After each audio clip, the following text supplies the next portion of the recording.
শেষ জামানায় কিন্তু মুমিন ব্যক্তিদের মধ্যে অনেক মুমিন ব্যক্তির স্বপ্ন কিন্তু সত্য হবে, এটাও এসেছে। মুমিন ব্যক্তির স্বপ্নও কিন্তু সত্য হবে। কোরআনে এমনও দলিল আছে যে কাফেরের স্বপ্নও সত্যি হয়েছে। কোন সূরায় আছে কে বলতে পারবেন? কাফের ব্যক্তির স্বপ্নও সত্যি হয়েছে এমন দলিল কোরআনের কোথায় আছে? কে বলতে পারবেন? হ্যাঁ, সূরা ইউসুফ। কি না আপনার?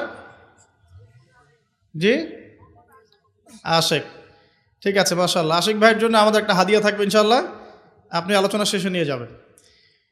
তো ইউসুফ আলাইহিস সালামের যে ঘটনা সূরা ইউসুফ, সেখানে আছে যে অমুসলিম দুজন ব্যক্তির স্বপ্ন সত্য হয়েছে, হয় নাই? একজন এসে বলেছেন আমার মাথায় রুটি, রুটি খেয়ে নিচ্ছে পাখি। আরেকজন বলেছে আমার হাতে ছিল শরাব, এই শরাব আমি পান করাচ্ছি রাজাকে, বাদশাকে। ইউসুফ আলাইহিস সালাম বললেন যে পান করাচ্ছে বাদশাকে সে নাজাত পেয়ে যাবে জেল থেকে, আর যার মাথা থেকে রুটি খাওয়া হচ্ছে তাকে শুলদণ্ড দেওয়া হবে। ঘটনা সত্য ছিল তো? আচ্ছা, এখানে এই দুই ব্যক্তি কিন্তু মুসলিম নন, তারা কিন্তু অমুসলিম। তো যেটা বলছিলাম যে আল্লাহর পক্ষ থেকে মুমিন ব্যক্তিকে সত্য স্বপ্ন দেখানো হতে পারে শেষ জামানায়, বেশি বেশি হতে পারে। তাই যখন ভালো কোনো স্বপ্ন দেখবেন শুকরিয়া আদায় করবেন আল্লাহর কাছে।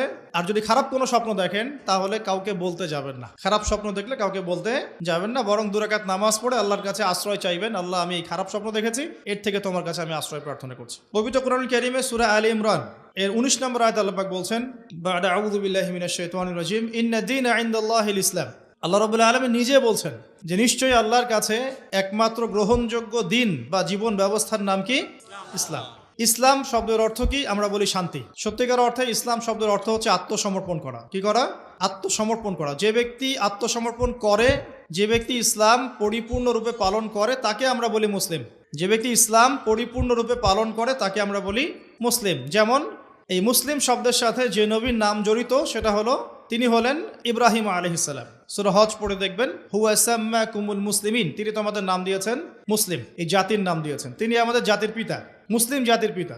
তো ইব্রাহিম আলাইহিস সালামের ব্যাপারে আল্লাহ পাক বলছেন, ইয ক্বালা লাহু রাব্বুহু আসলিম ক্বালা আসলামতু লিরাব্বিল আলামিন। যখনই আল্লাহ পাক ইব্রাহিমকে বলতেন আলাইহিস সালাম যে আত্মসমর্পণ করো, ইব্রাহিম আলাইহিস সালাম কোনো বিজ্ঞান যুক্তি দর্শন খুঁজতে যেতেন না। তিনি বলতেন আসলামতু লিরাব্বিল আলামিন, আমি বিশ্বজগতের প্রতিপালকের কাছে আত্মসমর্পণ করলাম। উদাহরণ দিচ্ছি, আল্লাহ রাব্বুল আলামিন ইব্রাহিম আলাইহিস সালামকে বলেছিলেন স্ত্রী এবং সন্তানকে জনমানব শূন্য কাবা ঘরের পাশে রেখে আসতে। ঠিক আছে, জানি তো আমরা। ইব্রাহিম আলাইহিস সালাম জানতেন সেখানে কোনো মানুষ নেই, কোনো পানি নেই, কোনো প্রাণীও নেই, না খাবার আছে, না পানি আছে, না কোনো প্রাণী আছে। এরপরেও তিনি স্ত্রী এবং সন্তানকে সেখানে রেখে আসলেন। আল্লাহ পাককে প্রশ্ন করলেন না কেন রেখে আসবো, এর পিছনে কারণ কি, যুক্তি কি, দর্শন কি, জিজ্ঞেস করেছেন? ইয ক্বালা লাহু রাব্বুহু আসলিম, যখনই আল্লাহ পাক বলেছেন আত্মসমর্পণ করো, মেনে নাও, তিনি বলেছেন আসলামতু, আমি মেনে নিলাম, লিরাব্বিল আলামিন। আল্লাহ রাব্বুল আলামিন তাকে বলেছেন যে তোমার সন্তান ছোট, হয়তো বয়স হবে 10, 12 বা 15 বছর। আল্লাহ পাক তাকে বলছেন সন্তানকে জবাই করতে হবে। কি করতে হবে? জবাই করতে হবে। তিনি চলে গেলেন, সন্তানকে বললেন, ইয়া বুনাই, হে আমার সন্তান, যার নাম ইসমাঈল আলাইহিস সালাম, ইন্নী আরা ফিল মানামি আন্নী আযবাহুক, আমি আমার স্বপ্নে দেখেছি আমি তোমাকে জবাই করছি। কি করছি? জবাই করছি। আর নবীদের স্বপ্ন কিন্তু ওহী। নবীদের স্বপ্ন কি হয়? ওহী। ওহী মানে কি? আল্লাহর পক্ষ থেকে প্রত্যাদেশ, আল্লাহর পক্ষ থেকে মেসেজ। সবার স্বপ্ন কিন্তু ওহী নয়। নবীদের স্বপ্ন কি? ওহী।